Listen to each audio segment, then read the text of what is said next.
Hello, Psych 212 students. My name is Kevin Waghorn, and I will be your professor this term for, lifespan developmental psychology. So you won't normally see my face too much. I will be showing you the PowerPoints and talking over them. But I thought I should let you see me at least one time, and I think that's about long enough. So let's get started with the first PowerPoint. Chapter 1.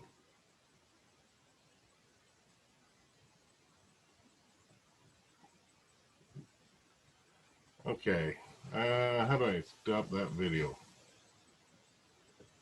Oh, there it is. Okay, so let's begin with Chapter 1, Introduction. So in this chapter, we're going to look at the lifespan perspective, the nature of development, theories of development, and research on lifespan development.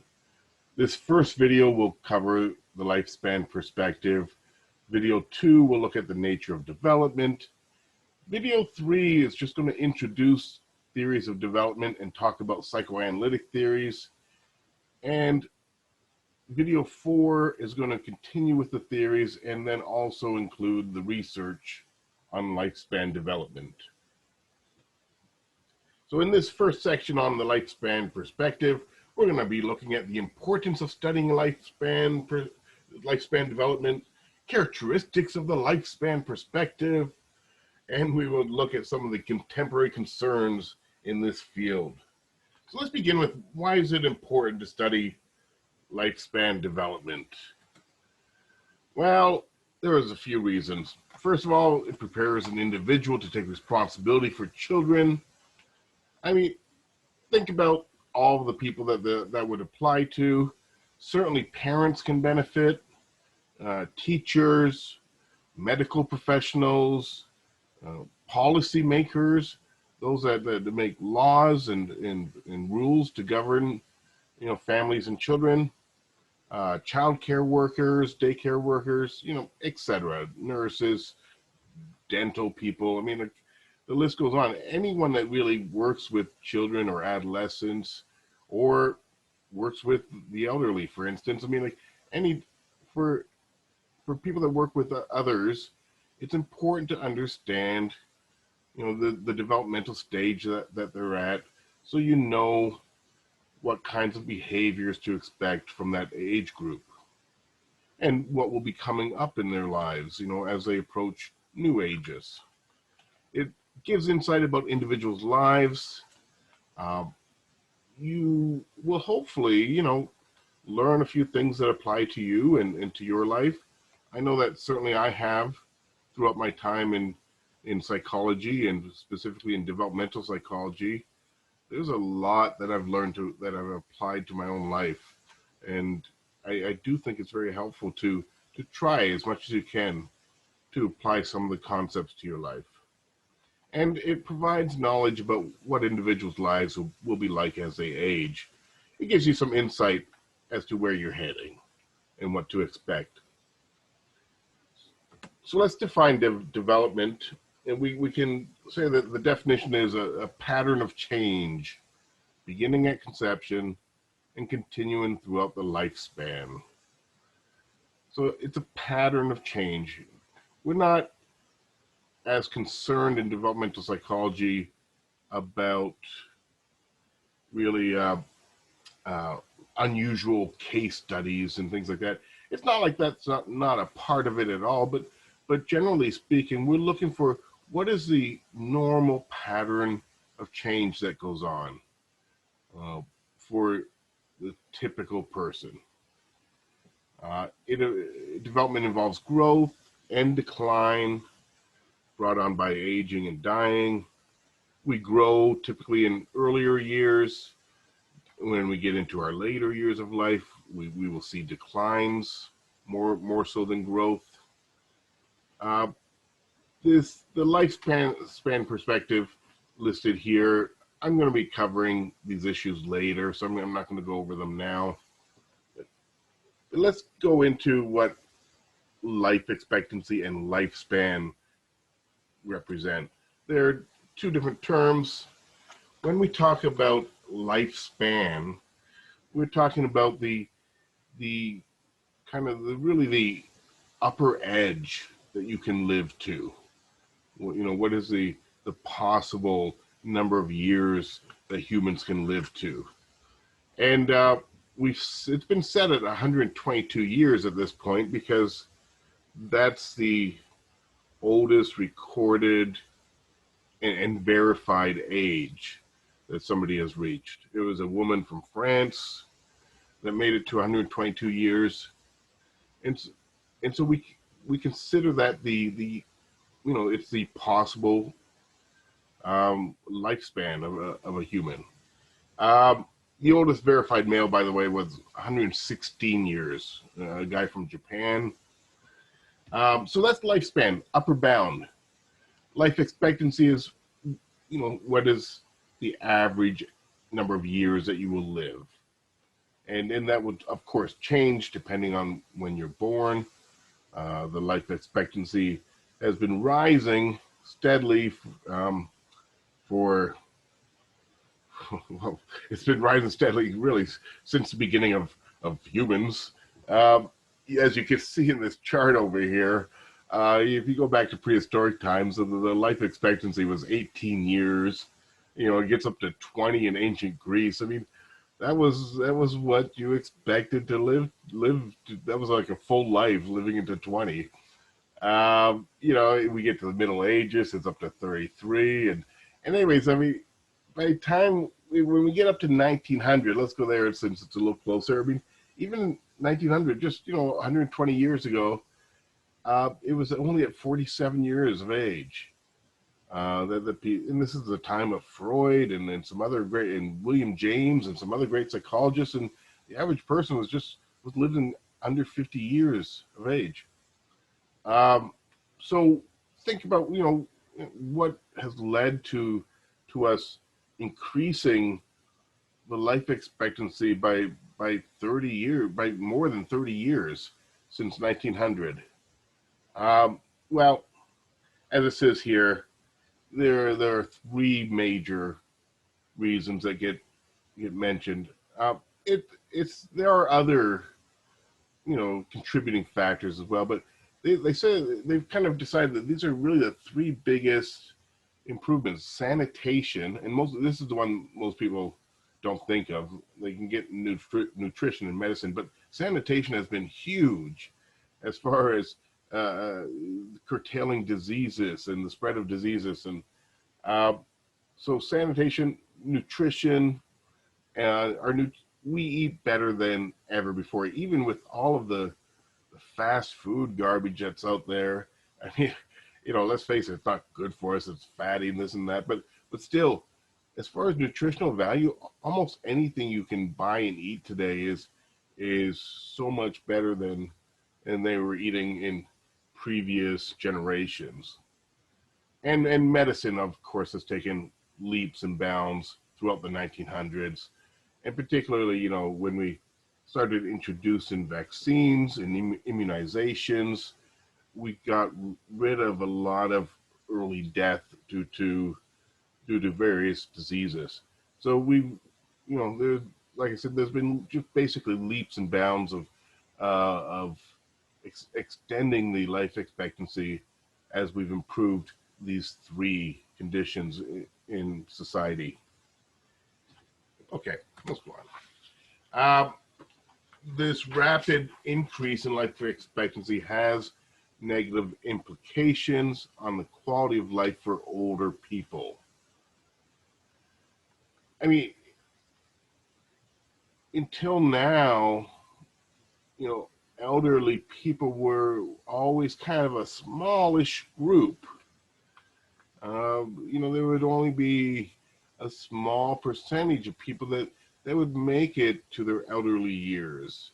Back when life expectancy was only 45 or 50 or 60 or even 60 years. I mean, like, you wouldn't get a lot of really elderly people in society. But now that we've extended the life expectancy to 79 years at this point, and it's still rising. I mean, uh, we have a lot more elderly people in society than ever before. Uh, so society was never really created with older people in mind. Once again, because they were always considered just a small, kind of like an afterthought almost. And you know, technology and cities and uh, I don't know, conveniences and whatnot. I mean, things were made with younger people in mind. As it mentions here, parks, transportation systems, they're built assuming they'll be used by able-bodied people. Planning and building does not consider the needs of low strength or low stamina people. And so it is a real concern now that you know there are uh, a lot of parts of our of our cities and whatnot that really don't suit elderly people well. Okay, the focus has been on what older adults lack, not what they can contribute to society. Older citizens can, however, share expertise, motivation, and motivation to make a difference. I mean, certain other cultures, as you probably know, really take more advantage of the wisdom of their elderly, whereas we tend to retire them and shuffle them off to nursing homes. Uh, it's not the elderly are not as well respected in our society in the U.S. Compared to certain other societies. Characteristics of the lifespan perspective. This is these characteristics come from a researcher named Paul Baltes, Baltes, and characteristics basically mean dimensions, I guess, of the lifespan. So I'm going to quickly go through these. So development is lifelong, first of all, and it always hasn't been that way in psychology. We used to study just development in childhood, and then eventually it got extended to studying adolescence. And then it was sometime after that finally somebody said, well, maybe we don't stop developing in childhood or in adolescence. Maybe we continue to develop all lifelong. And this led to the lifespan perspective. Um, it is multidimensional. Uh, we have biological, cognitive, social, emotional dimensions, and there are many components within each of those three that I mentioned. So it's multidimensional, as I said. I was going to say multifaceted. I mean, and those are very different areas if you think about it. I mean, biological, everything physical and your hormones and your genes, and cognitive is the way you think and remember things, and the use of language and things like that, and social emotional. I mean, all about our relationships with others and what we feel inside. So there's those three very big areas, and there's a whole list of topics within each. Development's multi-directional. This is just kind of referring to that throughout development, there's going to be some things that grow or expand, while other things shrink or lessen. Just to give you a couple of examples, I think these ones were mentioned in the book. As during adolescence or early adulthood, as you put more energy into a romance, you tend to take energy away from your friendships. So if your romantic life is increasing, your friendship life is decreasing at the same time. When we get older, we tend to get wiser, but we also tend to get slower. We'll talk when we get to the later chapters. We'll talk about how the processing of the brain does slow down, and which is why older adults take longer to sometimes answer questions or work out problems. But they also tend to be wiser. They have a whole lifetime of experience to draw on. So, it's an increase in wisdom, but a decrease in speed of processing. Development's plastic. I would imagine that you've heard of plasticity of the brain, and it just means we have the capacity for change at any age. Our brains are plastic. As humans, we are plastic in a technical sense. That just means we can change at any point. I can be 60 years old and learn to play guitar. And my brain will change to accommodate that. Development's multidisciplinary. There are psychologists, obviously, that work on development, but also sociologists, anthropologists, neuroscientists, medical researchers, etc. I'm going to skip contextual for now. Okay, so it's a co-construction of biological, social, cultural, and individual factors. And it's also a process involving growth, maintenance, and regulation of loss. And as I kind of mentioned a little bit earlier, we tend to grow more when we're younger. The maintenance and the regulation of loss comes in our later years. We want to maintain certain skills and then regulate any losses that we have. And we'll talk about that when we get to the later age categories. Okay, contextual is the last one I want to get to. And when we speak about a context, we're speaking about any setting that development occurs within. So, your family is a context for development. Your school is a context for development. Your peer group is a context for development. The church you go to, the city you live in, the particular neighborhood where you live, the country that you live in. So the context might be smaller or larger, but it's anything that you are developing within is a context. Any group or area or space. Context exerts three types of influence. The first one's called normative age-graded influences. This is when the influence is similar for individuals that are all of in a particular age group. So example, starting school. Within our society, we all start school right around the same time, and we all finish high school. Well, not all of us, I guess, but if you think about your schooling, there's you're with people of the same age. We all kind of go through it in the same age categories. So it's an age-graded influence. Just like puberty. Puberty is a good example. You don't reach puberty when you're 5. You don't wait till you're 20. There's a time period, that we all will reach puberty. Sometime between about 8 and 14, depending on your gender and whether you're early or later. But we all reach puberty in very late childhood or early adolescence. So these are menopause, the last one listed here. Menopause, of course, is the ceasing of the menstrual cycle. Happens in middle adulthood. Typically, within the 40s is the most common decade, although it can be earlier or later than that. Okay, so those are age-graded influence.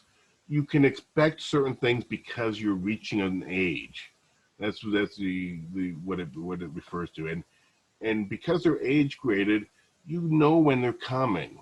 As your child gets older, they're getting close to puberty, and when you're getting through your middle age, menopause is coming. The second type of contextual influence, and I don't have this on the slide, it's called normative history-graded influence. I have it on the slide, but I don't have this term. Normative history-graded influence. It's in your book. Or you could just also just refer to it as normative historical change. And this just means that sometimes, due to historical events, a whole group of people will go through something together. So it'll affect that particular generation and not others. So examples are, if you were living through the 1930s Great Depression, I mean, life was different than it was before or after. In the 60s and 70s, we had the civil and the women's rights movements. Civil rights were more in the 60s. The 70s was when the women's movement really started to take off. And that was, that changed development for minorities, first of all, and in particular African Americans, and then for women, with the women's rights movement. And so these were historical changes that changed developmental patterns. All of a sudden, women were going to school more after the women's rights movement. They were getting better jobs. They were starting to work. We left the single earner family and started becoming dual earner families. So these are major historical changes that can affect, once again, a whole generation of people. And then we can look at 9/11 and the terrorist attacks, and all psychologists or historians, will agree that life changed after 9/11. There was a whole new fear across the United States, and we became much more careful as a society. And when I say that, we became much more careful, not just directly about, let's be careful about terrorists. I mean, like, we became careful about letting our kids wander, wander unsupervised outside and things like that. It had a farther reaching effect than just worrying about the same kind of thing happening again.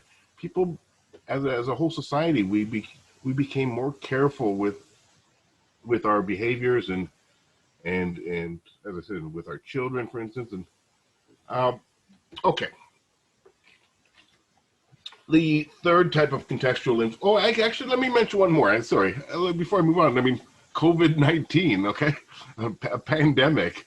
That's another great example of a normative history graded influence.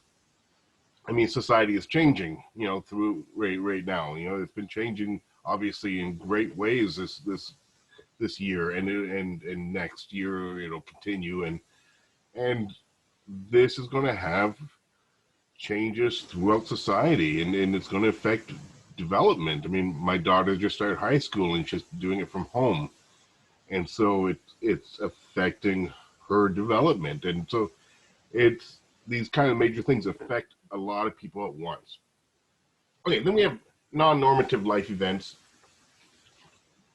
unusual occurrences that have a major life impact, but they do not happen to all people, like the normative age-graded influences or the generational experiences that hit everyone at once. And these are individual kinds of things that some people deal with: losing a parent as a child, winning the lottery,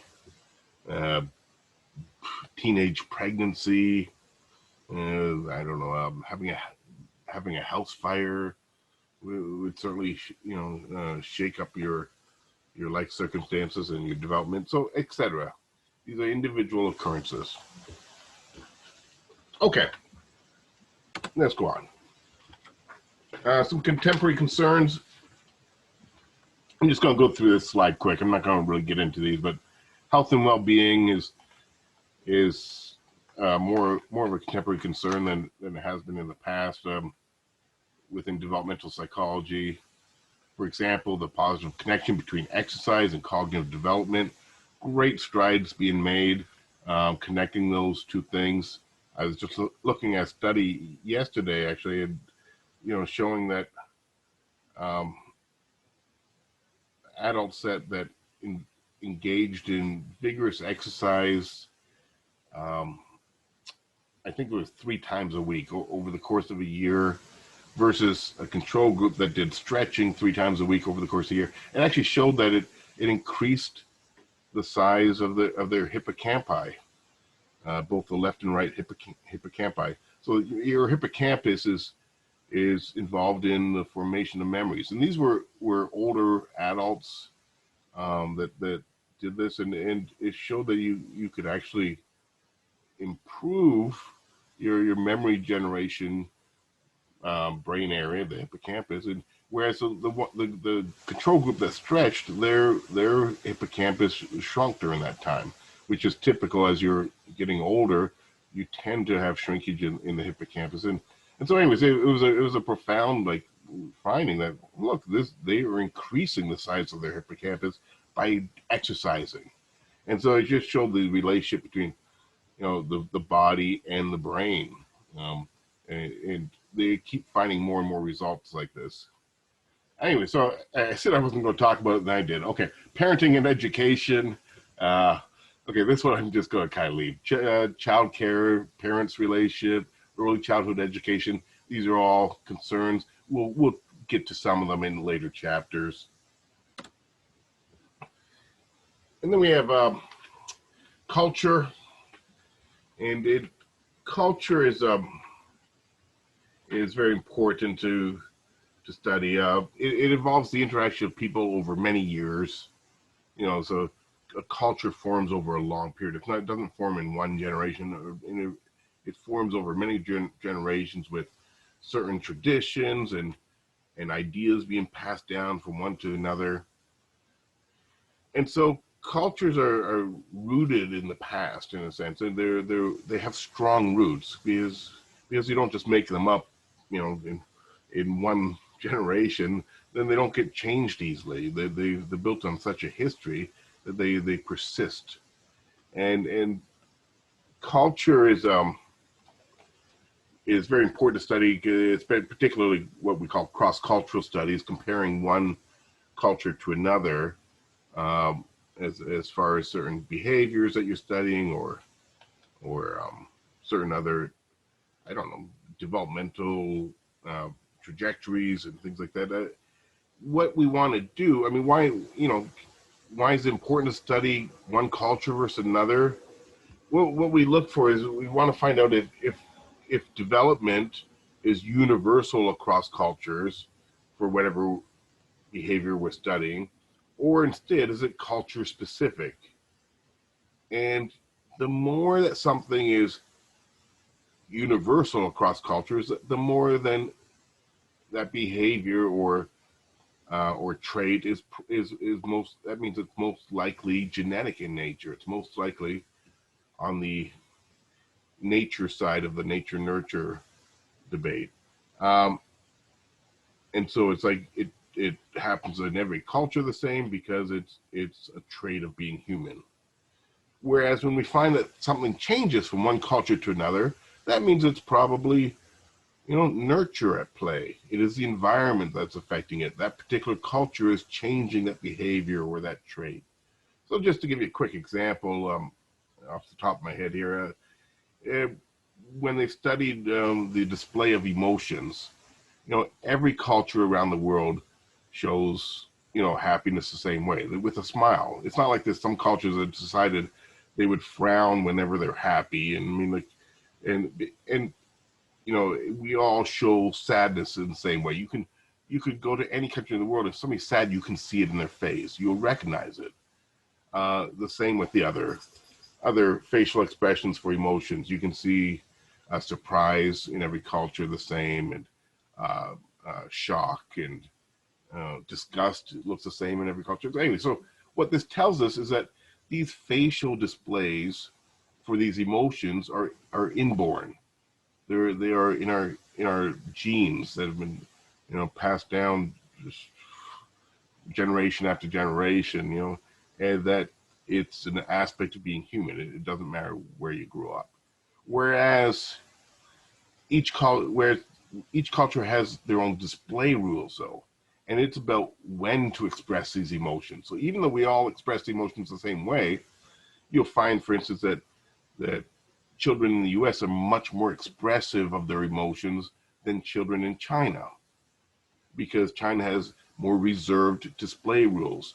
They teach their children not to, show great emotions. So China, is a child winning some award in China is not going to be jumping up and down and yelling, whereas a child in the U.S. might be. So, in the one, so some things, by studying one culture versus another, we find out what things are inborn and caused by your genetics, and what things are caused by the society you're being brought up in. Okay, let me see where we are here. Ethnicity is based on cultural heritage, national characteristics, race, religion, and language. Research indicates a very positive impact of ethnic identity and a negative impact of discrimination on children's development. Not surprisingly, when there is discrimination, it negatively impacts children. But yeah, the positive impact of ethnic identity has been found in a number of studies, that those that have a strong identification with their particular ethnicity, it is helpful to them. And okay, that's enough. Let me go on. Socioeconomic status is another very important variable. It's we group people according to occupation, education, and economic characteristics. Basically, when we talk about socioeconomic status, often, first of all, I'll refer to it as SES without even thinking of explaining it. So keep it in mind in case you didn't already know. SES means socioeconomic status. And we often will do comparisons. I would talk about, high or mid SES versus low SES, or those in poverty.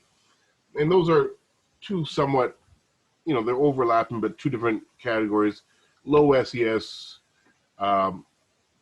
is above poverty. Okay, so poverty is kind of like low.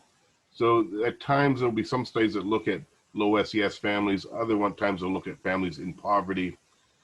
And they'll compare them often to middle-class families. You don't see a lot of studies with high SES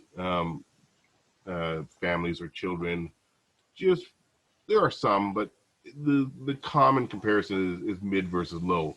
We have many more people in the U.S. in either low SES circumstances or middle SES circumstances.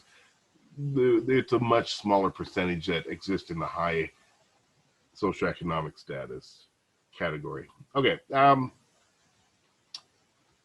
Gender, another important variable. Okay, I don't really need to get into it. Obviously, there's going to be times where we talk about males versus females or transgender, or and how they differ in various behaviors or traits. Social policy is an important variable, and as well, I mean, it refers to the national government's course of action designed to promote the welfare of its citizens. And it's important to know some of the social policy issues within the United States and which ones we don't necessarily do a good job on. Anyways, social policy issues. One of the major social policy issues that we will be referring to at times throughout the course is how many children we have growing up in poverty. I'll give you a figure here. In 2015, it was 19.7% of U.S. children under the age of 18 were living in families with incomes below the poverty line. 19.7%. I still can't believe how huge that is. 1 out of every 5 kids in the U.S. in 2015 were growing up in a family in poverty. I mean, we have enough money, people. If we could just kind of, I don't know, somehow figure out how to shift it around a little bit. But I know that's socialist talk. Okay, anyways, so 1 out of 5. And then it gets worse if we look at ethnic children growing up in families under the poverty line. I mean, for Latinos specifically, it was 30%. So almost 1 in 3 growing up in poverty. In African Americans, it was at 36%. So it's over 1 out of every 3. African American children in this country are growing up in a family in poverty. So I mean, all these figures are, just tremendously high. And once again, I mean, keep in mind, we don't lack in resources enough that everyone could be out of poverty. There are certainly ways to do that, and other countries do it much better than we do. But one thing I'll introduce here, it's not on any of these slides in this first section, but individualistic countries versus collectivist countries. We are considered the most individualistic country in the world, meaning that we value our uniqueness, like our personal uniqueness and our independence, and and it's reflected in things like social policies. I mean, we're not a country that wants to make sure everyone does well, and the whole community benefits, and we're kind of for ourselves, more so than they believe more so than any other country in the world. A collectivist culture, in the collectivist culture, you grow up believing that the group comes first, and not your personal benefits or your personal accolades. And so you grow up in a kind of a community kind of orientation where you want to make sure that everyone does okay and benefits. And so we're kind of the opposite of that. And I'm not saying one's good and one's bad. I'm really not. There's a lot of great things in an individualistic society, and people will invent things because they know they can make millions of dollars and things like that. So anyways, it is important consideration, and it's one of the reasons that we have a large poverty group, because we're not community minded as a society, and our laws don't reflect that. Other countries might do a little bit more sharing of the wealth and other socialist ideals like that. Okay, anyways, I mean, I'm a Canadian, so sometimes I have a little bit of a different perspective. Canada does Canada's not that different from the U.S., but they do a little bit better job of kind of shifting the wealth around a little bit, and having the wealthy, paying a little bit more to make sure that everyone gets health care, for instance, and things like that. Okay. Oh no, our professor's a socialist. No, I'm not. Okay. The well-being of older adults is the last thing here in this section. Oh no, it's not. Okay, I lied. What I want to mention about the well-being of older adults, certainly there's escalating healthcare costs, and older adults' access to adequate healthcare is concerned. One of the reasons it's more of a concern now, besides the fact that I talked about earlier that there's more older adults than ever before, is that there's been a shift also in society, because more than ever in the past, adults are less likely to be married now, compared to the past. They are more likely to be childless compared to any time in the past, and they're more likely to live alone. And so those 3 things mean that people don't have the same number of connections that they used to. There's a lot more people that, out there without children that are going to care for them, or they're unmarried, so they don't have spouses that are going to care for them, and they're living alone in many cases. So they don't, there is more older adults that need society's help, and with the expanding elder population, it's a societal concern. Okay, we have one more slide in this section. Oh no, we don't. I forgot I put this in. I added this. That's why it doesn't really fit the same color scheme. But this was when I was talking about children in poverty. I wanted to just point out one result. This was just a study. I mentioned that we often compare poor children to middle-income children. This is one study that did it, looking at their exposure to 6 different types of stressors. And you can see, like, obviously in every case, the poor children are there's many, a greater percentage of them exposed to these stressors. Poor housing quality, well, there's a huge difference, of course. If you're poor, your housing quality tends to be poor. Excessive noise kind of goes along with the poor neighborhoods that they live in. Crowding occurs in those neighborhoods.